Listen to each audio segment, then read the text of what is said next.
Thanks to everyone who have subscribed. If you have not, please do. And thanks for coming out here. I really appreciate you. Breaking news.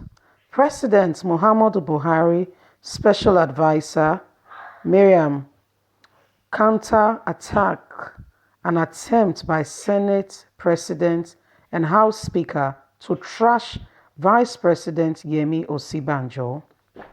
Nigerian Vice President Yemi Osinbajo chairs first vital coronavirus meeting with 7 governors and finance minister. Mariam Uwasi, special advisor to President Muhammadu Buhari on social investment, has released a strong-worded statement countering attempts by Senate President Ahmadu Lawal and Speaker of the House of Representatives Femi Gbajabiamila to trash the reputation of Vice President Yemi Osinbajo over his management of social investment program. In a statement titled "Lawal Got It Wrong," Mariam Uwasi provided statistics, giving figures and listing content and examples of how much was released to the social investment program and how the money was used. She described as untrue many of the allegations made by the duo. The wife of Nigeria's President Aisha Buhari has attacked the program as well, but Mariam corrected some of the misinformation being padded around. Nigerians would go to the polls in 2023, and Vice President Yemi Osinbajo, who is a natural choice to replace President Muhammadu Buhari, has come under attack by President Buhari and his men, as well as those who are close to former Lagos State Governor Bola Ahmed Tinubu. Tinubu has picked Osinbajo for the vice presidency, but he seems to have since turned against him, with unconfirmed reports that he too would like to be president. Attempts to discredit Vice President Yemi Osinbajo seems directed at the 2023 election. My attention has been drawn to the online report of the nation's newspaper of 7th April 2020 with the above caption. Indeed, several others online publications carried similar story. Lawal Gbajabiamila got it wrong, alleging that the National Social Investment Program, as supervised under the office of the Vice President, was a scam. Given the gravity and implication of the narrative conveyed as well as the collaboration of persons involved, it became necessary to clarify the issues in the public domain. That the National Social Investment Program gulped over 2 trillion since 2016, when the fund was created, it was untrue. Although the total appreciation by the National Assembly (NASA) from inception for the 4 to this day is 1.7 trillion, and actual funds released to the NSIPs between January 2016 and October 2019, where the NSIPs were handed over to the Minister of Humanitarian Affairs, Disaster Management and Social Development, amounts to 619.1 billion, constituting 36.4% of the total appreciation from the NASA. The monetary release for the NSIP could have been further broken down into 14.3% in 2016, 35% in 2017, 43.5% in 2018, and 56.8% as at September 2019. Of the 500 billion in 2016, the 400 billion appreciated for the subsequent years. It should be noted that the 2017 to 2020, the sum of 100 billion was appreciated and used significantly for the National Housing Fund hosted by the Federal Ministry of Finance. This release converted to the activity payment of 13.3 beneficiaries across the states.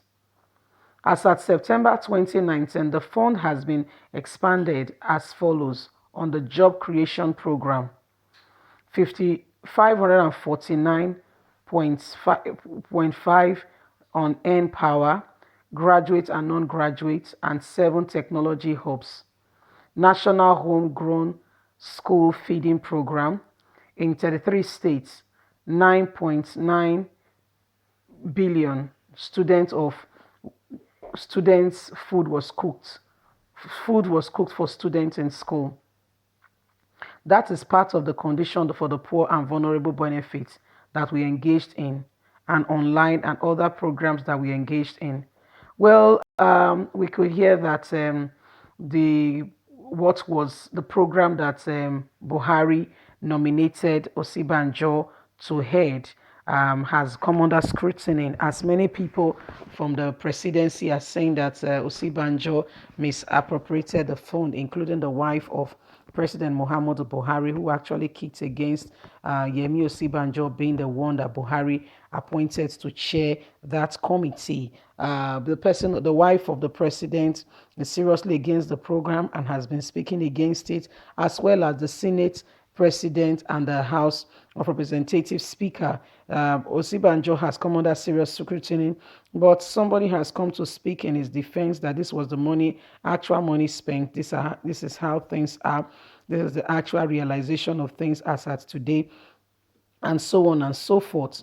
Osinbajo has been under serious scrutiny that he ate the money, and Buhari's wife did not take it easy on him at all. A lot of people has come up to say this and that, and so they are actually against Osinbajo. Part of the reasons being that Osinbajo is a preferred candidate to President Muhammadu Buhari, and as such, they see him as a big threat and don't want him to continue or to be given any kind of a role. You could see that in Nigeria, the vice president is very well covered, and the other people are the ones you see representing Nigeria. I'm talking about the likes of Lai Mohammed. I'm talking about the likes of Adeshina. I'm talking about the likes of Garuba Shehu, and so on and so forth. These are the people that President Muhammadu Buhari has given power to and equipped to do other things. They've not adequately enhanced and make sure that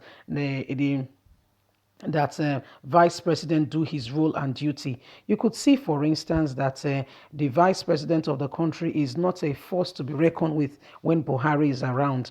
You only hear of his voice and you only know of some of the things he's doing when President Muhammadu Buhari is not around. Yemi Osinbajo has been ridiculed to the background. And now this is as though the position that was given to him to manage as the vice president, this position was like a spy on him to see if he will be able to, So those are some of the plans. It was like a strategy. They put him there to monitor and to say and to discredit him before the people. You see. So these are some of the things that they have put on ground. Even the wife of the president, the person of Aisha Buhari, has also attacked why Osinbajo was appointed to head of humanitarian and all that. So it's not been an easy ride for Osinbajo.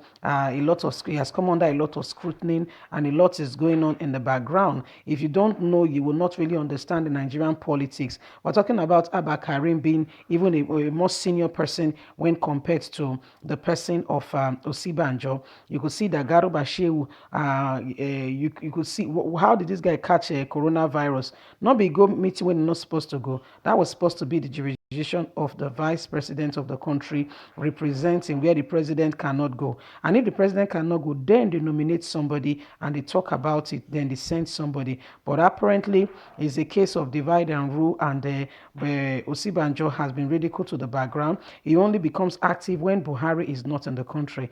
Anyway, my point at the matter where they go on with this, I beg if you never subscribe, try subscribe. like, share, click on the notification button, and also don't forget to thumbs up for your girl. Subscribe to be a part of this family so that we can keep you informed with all that is going on in Nigeria and around the world. You have a voice, please use it. Don't allow anyone intimidate you. Let your voice be heard. Let it go round. Let the nations know what is going on in Nigeria so that we can stop some of all this rubbish that they are doing, like injustice and oppression of the poor. Thank you very much for listening. God bless you. Do have a lovely and a wonderful day. Bye.